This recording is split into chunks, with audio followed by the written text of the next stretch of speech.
승자의 품격이라는 제목을 가지고 함께 말씀을 나누도록 하겠습니다. 사진 하나를 보여주실까요? 네, 시원스러운 사진인데요. 이 건축물 뭘까요? 저는 직접 실물으로 보지는 못했지만 프랑스 파리의 명물인 개선문입니다. 정확하게 말하자면 에뚜알 개선문이라고 합니다. 원래 개선문은 고대 로마 시대에 전쟁에서 이제 이기고 돌아오는 장군이나 왕을 기념하기 위해 세웠는데, 이후에 유럽의 이제 여러 나라들이 로마 시대의 이 개선문을 본따서 너도 나도 이렇게 세우기 시작을 했습니다. 그래서 전 세계적으로 이런 개선문이 한 60개에서 70개 정도 그렇게 된다고 합니다. 뭐 유럽의 여러 나라들은 물론이고 동남아시아의 그 라오스의 그 수도 비엔티엔에 가 보면 이런 개선문이 그곳에도 서 있고요. 또 사실 우리나라 그 독립문도 이런 개선문을 본떠서 이렇게 만든 건축물이죠. 자, 조금 전 사진에서 본 에뚜알 개선문도 이제 그런 개선문 가운데 이제 하나인데요. 이 개선문은 나폴레옹이 이제 짓도록 이렇게 명령을 해서 짓기 시작을 했습니다. 그런데 참 재미있는 사실은 나폴레옹은 이 개선문을 살아생전에는 통과해 보지 못했어요. 그가 이제 나중에 죽어서 그 시신이 세인트 헬레나 섬에 있다가 이제 그 유해를 다시 이제 프랑스 파리로 이렇게 옮기는 과정에서 그가 관에 이렇게 들어가 있는 상태에서 이 개선문을 통과했습니다. 전쟁에서 이기고 돌아오는 장군과 병사들을 맞이하며 수많은 사람들이 거리로 나와서 환영하는 그런 개선 행진처럼, 자, 오늘 말씀에 보면 아브라함도 전쟁에서 이기고 돌아오면서 아마도 성경에서 뭐 자세하게 언급하고 있지는 않지만 여러 사람들이 그를 환영했을 것입니다. 지난주 우리가 이제 말씀에서 살펴봤죠. 아브라함이 이제 자신의 조카 롯이 붙잡혀 갔다라는 소식을 듣고 자신의 집에서 나고 자란 잘 훈련된 종들 318명을 이끌고 그 그돌라오멜 연합군을 쫓아가서 한 200km 가량 쫓아가서 그들을 무찌르고 이 소돔 성 이 주변에 있는 연합군들이 빼앗겼던 그 뭐 가축이며 재물 그리고 포로들을 다 이렇게 찾아가지고 돌아오게 됩니다. 전쟁에서 이기고 돌아오는 아브라함 일행을 맞이해 준 사람들이 굉장히 많았겠지만 오늘 우리가 읽은 말씀에는 대표로 두 사람이 이제 나오고 있는 것을 보게 되는데요. 한 사람은 소돔 왕이었고 다른 한 사람은 살렘. 그러니까 이제 지금 예루살렘 지역에 있던 이제 고대 도시 살렘의 왕 멜기세덱이었습니다. 자, 소돔 왕은 이번 전쟁의 당사자이기 때문에 아브라함이 이제 승리했다는 소식을 듣고 나와서 이제 맞이하는 것이 당연한 것처럼 그렇게 보이지만 살렘 왕 멜기세덱은 연합군에 가담하지도 않았으면서 왜 이렇게 아브라함을 맞이하러 나온 것일까요? 어떻게 아브라함을 맞이할 생각을 했을까요? 자, 17절 말씀을 우리 같이 한번 읽어보도록 하겠습니다. 아브라함이 그돌라오멜과 그와 함께한 왕들을 쳐부수고 돌아올 때 소돔 왕이 사회 골짜기 곧 왕의 골짜기로 나와 그를 영접하였고, 여기 보면 소돔 왕이 아브라함을 영접한 곳이 맞이한 곳이 어디라고 말씀하고 있습니까?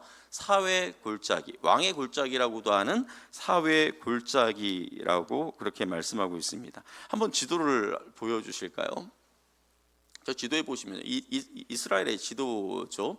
저기 이제 초록색으로 표시된 그 선이 그돌라오멜의 연합군이 위에서부터 저 메소포타미아에서부터 쭉 이제 위에서부터 쭉 내려오면서 이제 이스라엘 땅 위에서부터 내려오면서 쭉 점령하면서 내려온 거예요. 다 부족이며 도시며 이렇게 다 점령하면서 내려와서, 그리고 이제 가운데 이제 파란색으로 표시되어 있는 위에 이제 갈릴리 호수가 있고 밑에 이제 실선으로 요단강이 있고 그 밑에 조금 큰 사해가 있죠. 그 사해 밑에 그 조그만한 그러한 동그라미가 5개가 그려져 있어요. 이게 이제 사해 지역의 소돔 왕을 비롯해서 5개 도시국가가 연합해서 그돌라오멜과 이제 싸운 거죠. 그 밑에 근처 이제 시딤 골짜기에서 싸웠다가 완전히 이제 깨지게 되고 이제 그 성들은 약탈을 당하고 이제 그돌라오멜이 약탈한 다음에 다시 이제 그 건너편으로 해가지고 쭉 이제 올라갔어요. 이 경로를 아브라함이 이제 추적해서 따라가서 그들을 무찌르고 이제 롯을 구했을 뿐만 아니라 잡혀갔던 사람들을 싹 다 데리고 이제 돌아오게 됩니다. 저기 이제 빨간 동그라미로 되어 있는 그 부분을 한번 확대해서 보시면, 자, 이 부분이에요. 자, 거기 보면 예루살렘이 있죠. 지금 현재 예루살렘, 지금 오늘 본문에서 살렘이라고 한 그 지역 옆에 이제 흰색 동그라미, 거기가 이제 사회 골짜기입니다. 거기에서 지금 멜기세덱과 소돔왕이 돌아오는 아브라함과 그 일행을 맞이한 거예요. 그리고 예루살렘 밑으로 보면 우리가 잘 알고 있는 베들레헴이 있고, 또 그 밑으로 조금 더 내려오면 마므레, 아브라함이 살고 있는 지역인 마므레가 있습니다. 그러니까 살렘에서 마므레까지가 대략 한 30km 정도 돼요. 그러니까 아브라함이 이제 전쟁에서 이기고 이제 예루살렘 그 사회 골짜기를 통과해서 이제 자기 집이 있는 마므레로 가는 그런 경로인 것이죠. 자, 이 상황에서 지금 멜기세덱은 자신이 살고 있는, 자신이 지금 있는 그 살렘 근처 사회 골짜기를 아브라함이 이제 통과한다는 소식을 아마 들었을 거예요. 그리고 이제 그러한 아브라함을 이제 맞이하기 위해서 나아간 것입니다. 자, 그런데 이 아브라함을 맞이하는 이 멜기세덱은, 자, 소돔왕은 빈손으로 아브라함을 맞이했지만 이 멜기세덱은 마치 이제 국가대표 선수들이 무슨 어떤 경기에서 대단한 이제 성과를 거두고 이제 도착했을 때 시민들이 막 거리에 나와가지고 박수도 치고 막 그들을 향해서 막 환호성도 지르고 그러지 않습니까? 그런데 그렇게 박수만 치고 환호성만 지르면서 맞이한 것이 아니라 전쟁으로 인해 지쳐있을 아브라함과 그 일행을 극진하게 대접하는 그런 멜기세덱의 모습을 보게 되는데요. 우리 18절 말씀을 같이 한번 읽어보도록 하겠습니다. 살렘 왕 멜기세덱이 떡과 포도주를 가지고 나왔으니 그는 지극히 높으신 하나님의 제사장이었더라. 예, 소돔 왕은 빈손으로 맞이했지만 멜기세덱은 이와 같이 떡과 포도주를 가지고 나와서 아브라함의 일행을 정성껏 맞이했습니다. 그런데 말씀해 보니까, 우리가 읽은 말씀해 보니까 멜기세덱에 대해서 좀 더 자세하게 설명을 덧붙이고 있는 것을 보게 되는데요. 이 멜기세덱은 어떤 사람이었습니까? 살렘의 왕이었을 뿐만 아니라 지극히 높으신 하나님의 제사장이었다. 그렇게 이제 말씀하고 있습니다. 자, 이 멜기세덱의 이름의 뜻은 나의 왕은 의롭다라는 의미예요. 이 멜기가 나의 왕, 그 다음에 세데크가 의롭다예요. 멜기세덱. 그래서 나의 왕은 의롭다라는 의미입니다. 그리고 이 멜기세덱이 어디의 왕이라고요? 살렘 왕. 살렘이 히브리어로 살람인데 이게 우리가 잘 알고 있는 평화예요. 우리가 가끔, 저도 이제 CCC에서 이렇게 활동할 때 시민들끼리 만나면 손가락을 이렇게 가지면서 샬롬 이렇게 인사를 하는데 평화라는 뜻이에요. 그러니까 이 멜기세덱을 우리가 이제 묘사할 때 그 이름 자체가 의의 왕이고 또 그가 살고 있는 곳을 따져봤을 때 평강의 왕인 거죠. 자, 의의 왕, 평강의 왕, 누가 떠오릅니까? 우리 주 예수 그리스도. 예수님이 의의 왕이시고 평강의 왕이시지요. 자, 그런데요, 자, 이렇게 멜기세덱은 한 도시국가의 왕이면서 제사장인 아주 특별한 그런 인물입니다. 그런데 우리가 성경 전체를 이렇게 뒤져보면, 성경 전체를 우리가 다 뒤져보면 왕이면서 제사장인 사람은 이 멜기세덱과 예수님밖에 없어요. 성경을 다 뒤져보면 제사장이면서 왕인 사람, 왕이면서 제사장인 분은 멜기세덱과 예수님밖에 없다라는 거예요. 굉장히 특별한 인물이죠. 자, 제사장으로서 멜기세덱은 아브라함을 보자마자 천지주제시오 지극히 높으신 하나님이요, 그렇게 이제 하나님을 부르면서 이 아브라함에게 복을 내려달라고 그렇게 축복을 합니다. 자, 멜기세덱의 이러한 축복에 아브라함이 어떻게 반응하는지 우리 20절 말씀을 같이 한번 읽어보겠습니다. 너희 대적을 내 손에서 붙이신 지극히 높으신 하나님을 찬송할지로다 하매 아브라함이 그 얻은 것에서 10분의 1을 멜기세덱에게 주었더라. 예, 전쟁에서 이기고 돌아온 자신을 축복하면서, 그리고 이 멜기세덱이 아브라함에게 뭐라고 이야기합니까? 하나님이요, 아브라함에게 복을 내려주십시오. 이렇게 복을 빌었을 뿐만 아니라 그 아브라함을 향하여 뭐라고 이야기합니까? 너의 대적을 네 손에 붙이신 지극히 높으신 하나님을 찬양할지어다. 아브라함이 하나님을 경배하도록, 예배하도록, 찬양하도록 그렇게 멜기세덱이 이끄는 것을 보지 않습니까? 자, 그런 그 멜기세덱에게 아브라함이 어떻게 합니까? 적들을 무찌르면서 그가 빼앗은 것의 그 전리품의 10분의 1을 이 멜기세덱에게, 좀 더 정확하게 말하면 하나님께 이 아브라함이 바치고 있는 것을 보게 됩니다. 보통 이제 우리 교회에서는 뭐라고 이야기합니까? 이게 이제 11조의 이제 근원이 되었다. 이제 보통 그렇게 이야기를 합니다. 자, 아브라함을 자연스럽게 축복하는 멜기세덱이나 그런 멜기세덱에게 자신이 얻은 전리품의 10분의 1을 드리는 아브라함의 행동에는 전혀 어색함이 없어 보입니다. 이전부터 이 둘은 서로를 잘 알고 지낸 그런 사이인 것처럼 보여요. 자, 그런데 중요한 것은, 자, 멜기세덱이 우리가 지금 창세기 구약에 있어서 가장 처음 책인 창세기에 등장하고 있는 지금 멜기세덱을 우리가 살펴보고 있지 않습니까? 그런데 이 멜기세덱이 신약 성경인 그 히브리서에도 이 멜기세덱이 등장한다라는 거예요. 우리 히브리서 6장 20절 말씀을 같이 한번 읽어보도록 하겠습니다. 그리로 앞서가신 예수께서 멜기세덱의 반차를 따라 영원히 대제사장이 되어 우리를 위하여 들어가셨느니라. 예, 신약에 그 히브리서 기자가 예수님에 대해서 이야기하면서, 자, 예수님이 하나님 앞에서 우리의 죄를 속죄하시는 대제사장입니다. 이렇게 이제 히브리서 기자가 주장하는 거예요. 자, 그런데 여기에 문제가 있습니다. 자, 이스라엘 백성들 머릿속에는 제사장 하면 레위 지파 사람, 그 레위 지파 사람들 가운데서도 아론의 자손, 이런 생각이 그들 머릿속에 고정적으로 이렇게 박혀 있어요. 자, 예를 들어서 자, 학교에서 이제 아이들이 역사 시간에 선생님이 이제 우리나라 이제 조선시대 역사에 대해서 이렇게 쭉 가르치는 시간을 갖습니다. 근데 이제 선생님이 아이들에게 조선시대 이제 왕에 대해서 이제 이야기를 하는데, 자, 애들에게 이제 이야기를 합니다. 우리 조선시대 첫 번째 왕 태조의 이름은 뭐지? 애들이 이성계요. 딱 이렇게 딱 이야기를 해요. 자, 그러면 우리에게 한글을 만들어준 네 번째 왕인 세종대왕의 이름은 뭘까? 이도지? 이렇게 하면서 이도에 대해서 이제 또 이야기를 합니다. 그리고 이제 쭉 이야기하다가 14대 임금은 선조지. 그런데 이 선조의 이름은 이연이야. 이연. 그렇게 이제 이 선생님 이제 이 역사 이야기를 쭉 합니다.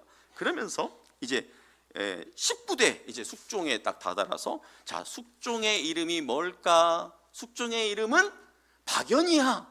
숙종의 이름은 김연이야. 이렇게 딱 이야기를 하는 거예요. 그러면 애들이 아무리 무식한 애들이라 할지라도 그 이야기를 딱 듣는 순간 어떤 생각이 딱 들까요? 어라? 조선시대 왕들은 다 이씨인데 왜 갑자기 박씨, 김씨가 나와? 그러면서 선생님, 뭐가 좀 이상해요. 왜 갑자기 이씨가 왜 박씨로 바뀌었어요? 왜 김씨로 바뀌었어요? 이렇게 이의를 제기할 수 있다라는 거죠. 마찬가지로 이스라엘 백성들에게 있어서 제사장은 반드시 레위 지파에서 나와야 하는데, 자, 우리가 잘 알고 있는 대로 예수님은 어느 지파 사람입니까? 유다 지파 사람이에요. 유다 지파 사람.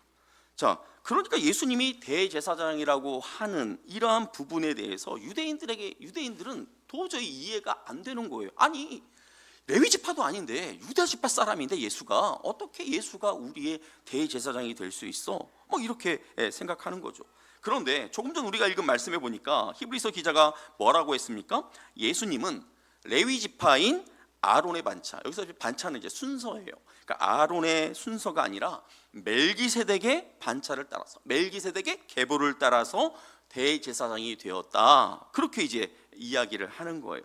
자, 아론의 반차가 아니니까 레위 지파일 필요가 없는 거죠. 그렇죠? 아론의 반차가 아니니까. 자, 그런데 만일에 히브리서 기자만 예수님이 멜기세덱의 반차를 따라 우리의 대제사장이 되었다, 이렇게 이제 주장한다면 마치 히브리서 이 기자가, 히브리서를 쓴 사람이 이거를 그냥 억지로, 예수를 그냥 억지로 멜기세덱과 이렇게 매칭을 시키려고 하는 것처럼 그렇게 오해할 수 있을 텐데, 자, 이스라엘 백성들이 가장 존경하는, 가장 위대한 인물이라고 생각되는 인물 가운데 하나가 다윗이에요. 그런데 이 다윗이 자신의 시편에서 멜기세덱을 언급하고 있는 것을 보게 됩니다. 우리 시편 110편 4절 말씀을 같이 한번 읽어보도록 하겠습니다. 여호와는 맹세하고 변하지 아니하시리라. 이르시기를 너는 멜기세덱의 서유를 따라 영원한 제사장이라 하셨도다. 이 시편 110편은 굉장히 중요한 그러한 시편인데요. 자, 이 시편 110편은 하나님께서 다윗에게 보여주신 계시, 환상을 가지고 다윗이 쓴 시편이에요. 시예요. 그러니까 하나님께서 다윗에게 어떤 내용을, 어떤 모습을 보여줬냐면, 다윗, 보통 우리가 성경 말씀 다른 데를 이렇게 쭉 보고 시편에 있는 말씀을 쭉 보면 보통 우리가 주라고 고백할 때 그 주가 항상 한 분만 등장을 해요. 그런데 이 시편 110편에는 주가 둘이 등장을 해요. 어떤 주가 등장하냐면 여호와께서 나의 주에게 말씀하시기를. 여호와도 나의 주인데 또 나의 주가 또 있어. 헷갈리는 거죠. 그러면 여기 나오는 여호와께서 나의 주에게 말씀하신다라고 했을 때 이 또 다른 주는 누구일까요? 다윗의 후손으로 나오게 될, 나중에 한 1000년 후에 다윗의 후손으로 태어나게 될 예수 그리스도. 그러니까 지금 하나님께서는 다윗에게 그것을 보여주는 거예요. 너의 후손으로 예수 그리스도가 나오게 되는데, 태어나게 될 텐데, 보통 나보다 1000년 후에 태어날 후손이면 나보다 까마득한 후손이잖아요. 누가 높아요? 내가 높아요? 이 후손이 높아요? 내가 높죠? 그런데 다윗에게 지금 하나님께서 예수 그리스도를 보여주면서, 자, 너의 주다, 너의 주다. 그런데 이 너의 주가 나중에 1000년 후에 너의 후손으로 그렇게 태어나게 될 거야, 이렇게 말씀하시는 거죠. 그러니까 하나님께서 지금 다윗에게 지금 이걸 보여줌으로써 말미암아 나중에 다윗의 그 계보에서 예수 그리스도가 태어날 것에 대해서 다윗에게 확실하게 예언적으로 남겨주시는 그런 내용입니다. 자, 여기 아까 110편 4절에서 뭐라고 말씀하고 있는지, 아까 우리가 읽었던 부분을 다시 한번 우리가 읽어보도록 하겠습니다. 시작. 여호와는 맹세하고 변하지 아니하시리라. 이르시기를 너는 멜기세덱의 서열을 따라 영원한 제사장이라 하셨도다. 여기서 너는 이라고 할 때 이 너는은 누구를 가리킬까요? 예수님. 그럼 이 말을 하는 분은 성부 하나님이 예수님을 향하여서 아들아, 너는 멜기세덱의 서열을 따르는 영원한 제사장이야. 아버지 하나님이 아들 예수에게 그와 같이 말하는 거예요. 그러면 이게 지금 예수님이 지금 이 상황을 몰라서 하나님께서, 아버지 하나님께서 예수님에게 이야기해 주는 걸까요? 아니요. 다윗을 위해서. 지금 다윗, 자 봐라, 너에게 있어서 너의 주가 되는 예수 그리스도, 이 예수 그리스도는 너의 후손으로 태어나게 될 텐데, 너의 후손으로 태어나는 이 예수는 멜기세덱의 계보를 따라 그 반차를 따르는 제사장이 되는 거야. 이와 같이 이야기해 준 겁니다. 그러니까 다윗 자신의 후손으로 오실 예수님을 미리 보게 하셨는데, 자기 몸에서 나게 될 그 예수님이 제사장이래요. 다윗도 처음에는 이게 이해가 되지 않았겠죠. 자, 그런데 다윗의 몸에서 태어날 제사장은 아론의 계보를 따라 레위 지파에서 나오는 것이 아니라 혈통적으로는 유다 지파, 자신이 속한 유다 지파지만, 자, 제사장의 그 서열은 멜기세덱의 그 반차를 따라 제사장이 되었다. 그렇게 하나님께서 말씀해 주신 거예요. 이미 시편에서. 자, 보세요. 그러면 멜기세덱은 지금 아브라함과 동일 시대 인물이에요. 우리가 창세기에서 지금 보고 있잖아요. 멜기세덱은 지금 아브라함과 동일 시대의 인물입니다. 자, 그러니까 이 당시에 레위가 있습니까? 없습니까? 없어요. 유다도 없어요. 아브라함 이후 한 150년 후에나 레위도 태어나고, 야곱을 통해서 레위도 태어나고, 그 다음에 유다도 태어나야 하는 그런 상황인 거죠. 자, 그러면 제가 한번 여러분들께 한번 물어볼게요. 지금은 우리 자녀들이 부모님을 이렇게 축복하기도 하죠. 기도하면서, 하나님, 우리 아버지 회사 생활 잘하게 해주세요. 그리고 우리 아빠 또 회사에서 이렇게 승진할 수 있게 해주세요. 우리 아빠 올해는 물 먹지 않고 꼭 승진해야 됩니다. 하나님, 그렇게 해서 우리 집 이렇게 소득이 좀 많아지게 해주세요. 이렇게 아버지를 축복하잖아요. 기도하면서. 또 엄마를 위해서, 하나님 우리 엄마 건강하게 해주시고 그 남는 힘으로 우리 두들겨 패지 마시고 우리를 위해서 이렇게 맛있는 음식도 이렇게 잘해주고 그런 엄마가 되게 해달라고 이렇게 엄마를 또 기도로 축복을 할 수 있어요. 그런데 지금 이 아브라함 시대 이 당시는 그 고대 사회에서는 높은 자가 낮은 자를 축복하고 부모가 자녀들을 축복하는 그런 시대예요. 자, 그런데 오늘 본문에 보니까 누가 누구를 축복합니까? 멜기세덱이 아브라함을 축복하고 아브라함은 그 멜기세덱의 축복을 받고 있죠. 자, 그러면 누가 높아요? 아브라함과 멜기세덱 중에서 멜기세덱이 높아요. 자, 그런데 나중에 아브라함을 통해서 이삭이 나오고 이삭을 통해서 야곱이 나오고 야곱을 통해서 레위가 나오고 그리고 이제 그 레위 지파를 통해서 이제 제사장들이 쭉 나오게 될 텐데, 자, 그 레위 지파 아론의 반차를 따라 난 제사장 그룹과 아브라함보다 높은 멜기세덱의 반차를 따라 제사장이 된 예수 그리스도의 그 반차와 어느 반차가 높을까요? 멜기세덱의 반차가 높겠죠. 더 대단한 그런 제사장이라 할 수 있겠죠.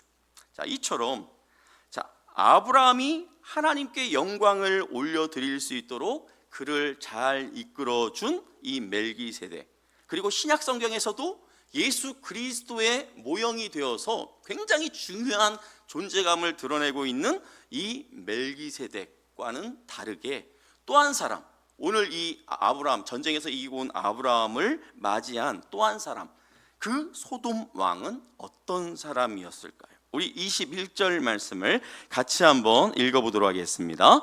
소돔 왕이 아브라함에게 이르되 사람은 내게 보내고 물품은 내가 가지라. 예, 자, 소돔 왕은 그돌라오멜 연합군을 무찌르고 가축과 빼앗겼던 재물, 포로들을 싹 다 찾아가지고 돌아오는 아브라함을 맞이하면서 여러분이 소돔 왕이었다면 어떻게 반응했을 것 같습니까? 아브라함의 그 용맹함에, 그 자기를 던지면서 자신들이 그 빼앗겼던 모든 것들을 되찾아오는 그 아브라함을 향해서 존경과 감사의 마음을 이렇게 표하는 것이 맞지 않습니까? 그런 아브라함을 축복하는 것이 맞지 않습니까? 그런데 이 소돔 왕은 어떻게 하고 있어요?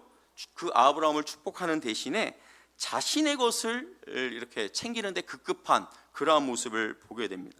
사실 아브라함이 찾아가지고 돌아온 것들에 대한 권한은 아브라함에게 다 있습니다. 아브라함이 어떻게 처리하든 상관없어요. 아브라함이 마음대로 처리하면 돼요. 그런데 지금 이 소돔 왕은 마치 자신이 이 승리에 기여한 것처럼 그렇게 행동하고 있습니다. 아브라함의 대답에서 알 수 있듯이 자신이 이렇게 인심 쓰듯이, 아브라함, 그 잡혀갔던 우리 사람들은 나한테 이게 돌려주고 재산은 다 당신이 가져, 알아서 해, 뭐 이런 식으로 지금 아브라함에게 이야기하는 것이죠. 자, 이런 소돔 왕에게 자, 아브라함이 어떻게 이야기하는지 우리 23절 말씀을 같이 한번 읽어보도록 하겠습니다. 시작. 내 말이 내가 아브라함에게 치부하게 하였다 할까하여 내게 속한 것은 실 한 오락이나 들매끈 한 가닥도 내가 가지지 아니하리라. 소돔왕의 이 이야기를 들은 아브라함이 지금 뭐라고 이야기했습니까? 아브라함이 하나님 앞에 맹세해요. 맹세하면서 이렇게 이야기하는 거예요. 아브라함 있잖아, 아브라함은 내 덕분에 부자가 됐어.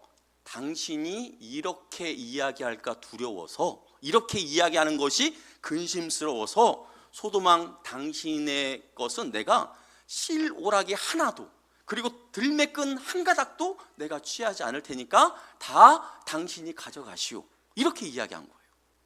뭐라고요? 당신이, 아브라함이 내 덕에 부자가 됐어, 이딴 소리 할까봐 내가 걱정이 되니까 당신이 갖고 있었던 모든 것들 다 가지고 그냥 돌아가시오. 그러니까 아브라함은 소돔 왕이 가지라고 했던 그 모든 재산을 싹 다 포기한 거예요. 자, 광야에서 40일간 금식하신 예수님에게 사탄이 찾아오죠. 그러면서 이제 이런저런 시험을 합니다. 세 번째 시험이 어떤 시험이었습니까? 예수님을 산 높이, 산 꼭대기에 데리고 올라가서 천하만국을 보게 하죠. 그리고 이제 사탄이 예수님에게 그렇게 이야기해요. 네가 나한테 절하면 네가 보는 이 모든 것을 너에게 다 주겠다. 이때 예수님께서 어떻게 하십니까? 사탄아, 썩 물러가라. 그러면서 사탄을 쫓아 버리시죠. 자, 이렇게 하셨던 것처럼 아브라함은 소돔왕의 이 거만한 제안을 딱 잘라 거절하면서 나를 부욕해 하시는 분은 하나님이시지, 전능하신 하나님이시지 소돔왕 당신이 아니야, 이렇게 아주 그냥 과감하게 선포한 거예요. 자, 그리고 자기 것만 챙기기에 급급한 소돔왕과는 다르게 아브라함은 자신과 함께 했던 그런 자기 것은 포기했지만 자기와 함께 싸웠던 사람들의 몫은 이렇게 관대하게 이렇게 챙겨서 베푸는 그런 모습을 보게 됩니다. 자, 아브라함은 전쟁에서 크게 승리했습니다. 그리고 그 승리에는 승자에게 주어지는 엄청난 전리품이 있었어요. 자, 이 정도의 명성, 이 정도의 전리품이라면 당장 지금 아브라함이 이 지역의 맹주로 군림할 수 있는 그런 절호의 기회였지만 아브라함은 자신의 그 승리를 자신의 입지를 다지는 데 쓰지 않고 하나님의 영광을 드러내는 데 사용하고 있는 것을 보게 됩니다. 아브라함은 승자로서 당당하면서도 겸손했습니다. 자신의 욕심은 버렸지만 다른 사람들에겐 관대했습니다. 얼마나 멋진 승자의 품격입니까? 얼마나 멋진 승자의 모습입니까? 제가 앞서서 개선 행진에 대해서 여러분들에게 말씀을 드렸는데요. 고대 로마 시대에 전쟁에서 이기고 이제 돌아오는 그 장군들을 이제 시민들이 이제 이렇게 도로에 나와가지고 이제 열렬히 이제 환영합니다. 막 꽃가루를 막 뿌리고 막 티투스 장군 만세, 뭐 알렉산더 장군 뭐 만세, 막 그렇게 막 환호를 막 해요. 열렬히 막 환호를 합니다. 그러면 이제 그 시민들 그 사이를 그 장군이 탄 그 마차가 이렇게 쭉 지나가요. 엄청난 그 환호성을 뚫으면서 그 마차가 이렇게 지나가요. 얼마나 흥분되고 얼마나 감격스러운 그런 상황입니까? 자, 그런데 이 승리한 장군이 가는 그 마차 위에 항상 그 노예 하나를 뒤에 태운대요. 그러면 이 마차가 그 승리의 함성이 있는 그곳을 막 통과해 갈 때 이 노예는 계속해서 목이 터져라고 메멘토 모리, 메멘토 모리, 죽음을 기억하시오, 죽음을 기억하시오, 계속 그렇게 외쳐대는 거예요. 뭘 의미할까요? 승리에 취해서 교만해질 수 있는 이런 상황에서 메멘토 모리, 메멘토 모리, 뭡니까? 너는 언젠가 죽을 거야, 너는 언젠가 죽을 거야, 이 메시지를 계속 던져주는 거예요. 겸손하라는 거죠. 언젠가 죽을 수도 있고 언젠가 전쟁에서 패할 수도 있고 겸손하게 행동하라. 이제 이 메시지를 계속해서 이 노예의 입을 통해서 들으면서 그 시가행진을 하는 겁니다. 굉장히 지혜로운 안전장치인 것이죠. 얼마 전에 제가 이제 그 박효진 장로님 그 유튜브를 제가 이제 본 적이 있어요. 박효진 장로님이 어떤 분인지 아시죠? 그 교도소에 이제 그 교도관으로 이제 뭐 수많은 이제 사형 집행이 이루어지는 그 현장을 목격했던 그런 이제 장로님인데 이제 여러 교회들을 다니면서 이제 간증도 하시고 이제 그런 분인데 이제 이분의 이제 최근 동영상을 보는데 과거에 이제 자신의 어떤 부끄러운 모습을 좀 이렇게 고백하는 그런 동영상이었습니다. 이제 과거에 이제 자기가 이제 굉장히 이제 경제적으로 어려운 그런 시절이 있었나 봐요. 그러니까 자기도 이제 나름 이제 뭐 사업도 이렇게 해보려고 하다가 이렇게 좀 말아 드시고 한번 그러면서 이제 경제적으로 이렇게 굉장히 좀 어려운 그런 상황이었는데 이분이 이제 뭐 여기저기 이제 간증을 하러 다니시니까 굉장히 좀 유명해지지 않았습니까? 그러니까 이제 그 교회 장로님이신 어떤 분이 아마 화장품 회사 회장님이셨던 것 같아요. 이제 그분이 이 장로님에게 이런 제안을 한 거예요. 물건은 우리 회사에서 싹 다 만들어 줄 테니까 장로님 회사 이름 그리고 이 상품에 붙일 그 브랜드 이름 요것만 이렇게 계획하셔가지고 이렇게 딱 그 상품 붙여서 파시라고. 우리가 다 물건을 만들어 줄 테니까 그렇게 이렇게 하시라고. 그러니까 일종의 OEM 방식을 이제 제안하신 거예요. 그러니까 이게 이제 대략 한 1년 정도 이렇게 하면은 1년의 수익이 한 10억 정도 이익이 발생하는 그런 사업이었던 거예요. 그러니까 이 박효진 장로님이 이제 너무 이제 흥분되고 너무 이제 기분이 좋아가지고 회사 이름은 뭘로 하지? 막 이렇게 하다가 회사 이름 뭐라고 했다더라? 뭐 나듀스? 그러니까 듀가 이제 이슬이잖아요. 나는 우리 한국말로 나는 이슬이다 뭐 이런 의미인 것 같아요. 나디우스 뭐 이렇게 짓고 뭐 어떻게 팔고 뭐 이런 생각들을 이제 막 하고 다니면서 이제 아들을 이렇게 보게 된 거예요. 그러면서 이제 아들에게, 아들아, 내가 이런 사업을 해가지고 나중에 너도 이렇게 공부도 시키고 너한테 이렇게 많은 것들을 해줄 수 있으니까 좋지 않겠냐? 그러니까 아들이 좋죠. 아버지가 돈 많이 버시고 그렇게 하면 좋죠. 이제 그렇게 이제 이야기를 하는 거예요. 근데 그 대학생 아들이 아버지에게, 그 박효진 장로님에게 이러는 거예요. 그런데 아버지, 저는 아버지가 돈 많이 버는 그런 장로님으로 기억되기보다 영혼 구원을 위해서 힘쓰고 애쓴 그런 장로님으로 남았으면 좋겠어요. 이 말을 딱 듣는 순간 이 박효준 장로님이 마치 뒤통수를 한 대 탁 얻어맞는 듯한 그런 느낌이 들었대요. 왜 그러냐면 자기 안에 이런 욕심들, 이렇게 그런 욕심들이 툭툭 튀어나올 때마다 이것도 사실 자기가 보기에 부끄러우니까 꾹꾹 누르고 있었는데, 아들이 딱 이야기를 하는 순간 자신의 그 얼마 전까지의 모습이 자기 속에서 이렇게 딱 떠오른 거예요. 어떤 모습이었냐면, 이제 박효진 장로님이 이제 여기저기 교회 이제 집회를 가지 않습니까? 그러면 어느 교회를 딱 갔는데 교회가 꽤 큰 거예요. 오, 성도들도 많네? 그럼 내가 여기 화장품을 도대체 몇 개를 팔 수 있을까? 이 생각을 딱 하게 되는 거죠. 또 이제 어느 교회를 갔는데 이제 교회가 좀 자그마해. 여기는 뭐 내가 화장품 몇 개 못 팔겠네. 이렇게 마치 교회를 방문할 때마다 그 교회를 내가 화장품을 몇 개 팔 교회로 이렇게 사이즈로 이렇게 정리하는 자신의 모습을 보면서 그 모습이 딱 생각나면서 내가 잘못했구나. 그러면서 그 사업을 안 하기로 그냥 접어버렸다라는 거예요. 그래서 그 회장님에게 가가지고 제가 이러이러한 이유는 묻지 마시고 제가 이 사업을 못하게 되었습니다. 그렇게 이제 과감하게 그 사업을 접게 되었다. 이제 이것을 이제 간증하시더라고요. 사랑하는 성도 여러분, 자, 승리하고 돌아오는 개선 장군들의 노예가 외치는 그 메멘토 모리, 그 개선 장군이 그 메멘토 모리를 들으면서 승자의 그 품격을 지키려고 했던 것처럼, 자, 우리 그리스도인들 역시 성도로서 우리가 품격을 지킬 수 있기를 바랍니다.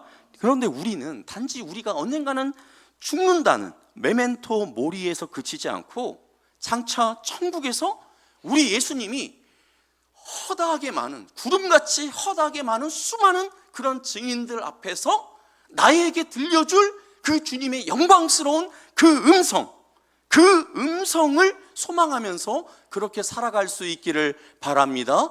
그 영광스러운 음성이 어떤 음성일까요? 사랑하는 아들아, 사랑하는 딸아, 사랑하는 상훈아, 애썼다, 수고했다, 이제 나와 함께 영원한 천국잔치에 함께하자. 이 음성.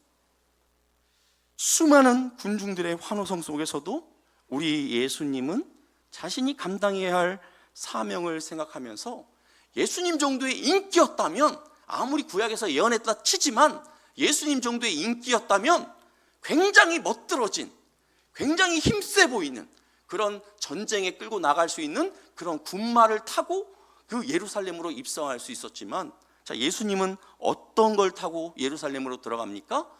작은 초라한 새끼 나귀를 타고 그렇게 예루살렘으로 들어가셨습니다.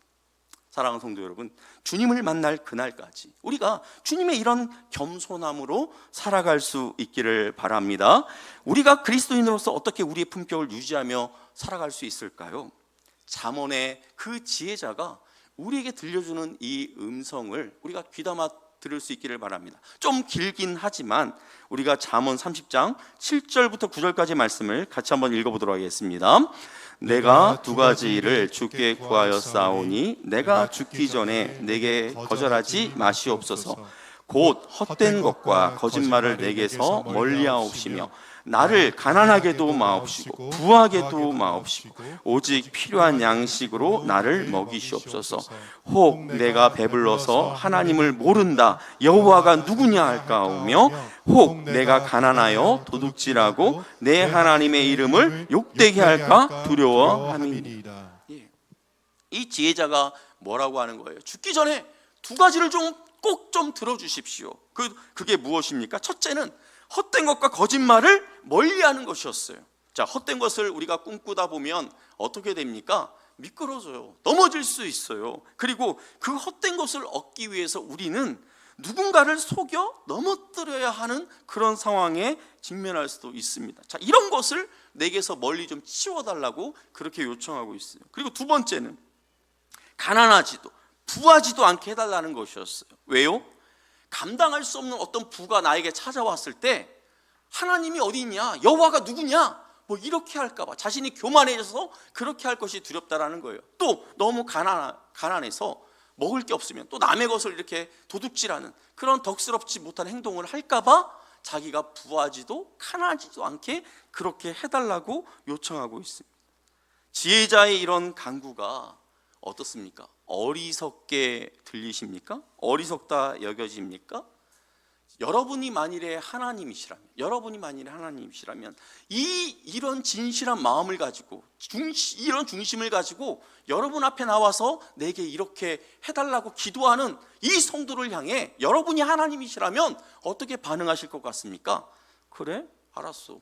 네가 원하는 대로 그냥 먹고 살 정도만, 먹으면서 굶어 죽지 않을 정도로만 내가 그럼 너에게 복을 줄게, 이렇게 하실까요?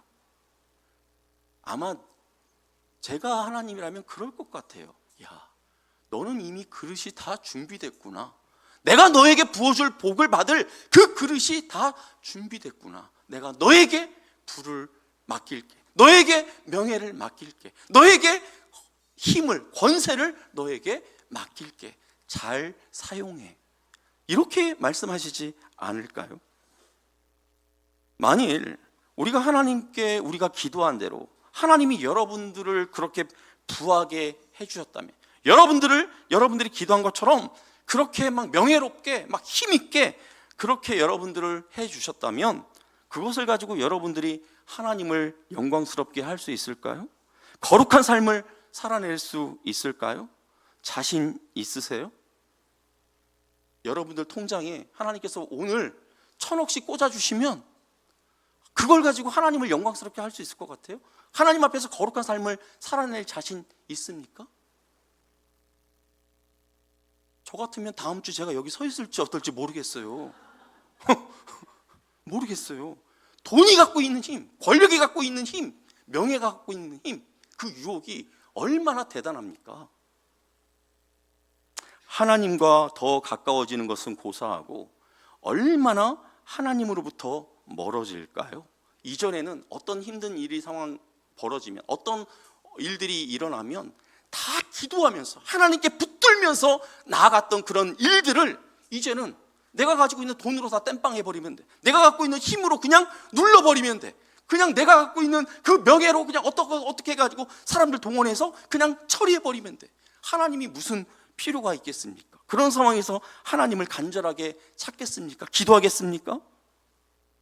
사랑하는 성도 여러분, 하나님께 복을 구하시려거든 하나님이 주실 그 부와 명예, 그 힘을 담아낼 수 있는 그릇부터 구하실 수 있기를 바랍니다. 어쩌면은 여러분들이 당하고 있는 그 고통의 시간들을 통해서, 기다림의 그 시간들을 통해서 하나님께서는 당신이 부어주실 그 복의 그릇을 저와 여러분으로 하여금 준비케 하고 있는지도 모르겠습니다. 자, 이와 같이 하나님이 부어주실 그 그릇을 준비해서 하나님이 우리에게 주신 그 복을 그리스도인답게 누림으로 말미암아 품격 있는 성도, 품격 있는 하나님의 자녀로 살아가시길 우리 주 예수님의 이름으로 축복합니다. 아멘. 우리